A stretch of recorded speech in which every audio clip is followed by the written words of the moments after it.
जगजीवन नगर की रीता रवि, संघर्ष, सेवा और विश्वासघात की कहानी।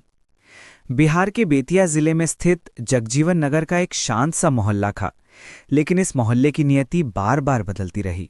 यहीं रहती थी रीता रवि, साधारण परिवार की एक असाधारण हिम्मत वाली महिला, जिसने समाज की भलाई को अपना धर्म मान लिया था।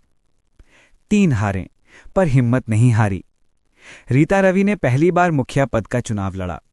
लोगों को उनकी नीयत पर भरोसा था, पर चुनावी राजनीति की चालों ने उन्हें हार का स्वाद चखा दिया। दूसरी बार फिर हार मिली, तीसरी बार भी किस्मत ने साथ नहीं दिया। पर रीता रवि उन लोगों में से नहीं थीं जो पीछे हट जाएं। उन्होंने कहा था, जहां तक मेरे गांव की तकलीफें हैं, वहां तक मेरी कोशिशें भी जाएंगी। चौथी जीत, सेवा का नया अध्याय। चौथी बार मोहल्ले की मेहनतकश जनता ने आखिरकार उन्हें अपना मुखिया चुना, और जीतते ही उन्होंने दिखा दिया कि नेतृत्व कैसा होता है। पूरे मोहल्ले में रोज सफाई, गरीब परिवारों को राशन, दवा और सहायता, बच्चों के लिए ट्यूशन, स्कूल में दाखिला और छात्रवृत्ति, बुजुर्गों और विधवाओं के लिए हर महीने सहायता शिविर। धीरे धीरे जगजीवन नगर बदलने लगा। लोगों के चेहरे पर उम्मीद लौट आई।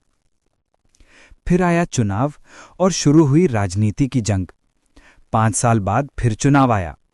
रीता रवि को भरोसा था कि जनता उनके काम को याद रखेगी, लेकिन विपरीत पक्ष ने हथकंडे अपनाने शुरू किए।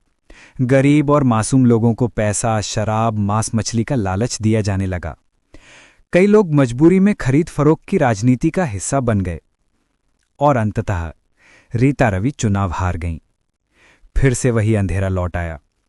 नए मुखिया के आते ही जगजीवन नगर में फिर वही हालत लौट आई। गलियों में कचरा, स्कूलों में बच्चों की अनुपस्थिति, गरीबों की कोई सुनवाई नहीं। दबंगई, भ्रष्टाचार और अत्याचार फिर से बढ़ने लगे। जो उम्मीद रीता रवि ने जगाई थी, वो फिर से बुझने लगी। लेकिन कहानी यहीं खत्म नहीं होती। रीता रवि आज भी लोगों के बीच हैं, न किसी पद पर, न सत्ता में, पर उनके भीतर अब भी सेवा की वही आग जलती है,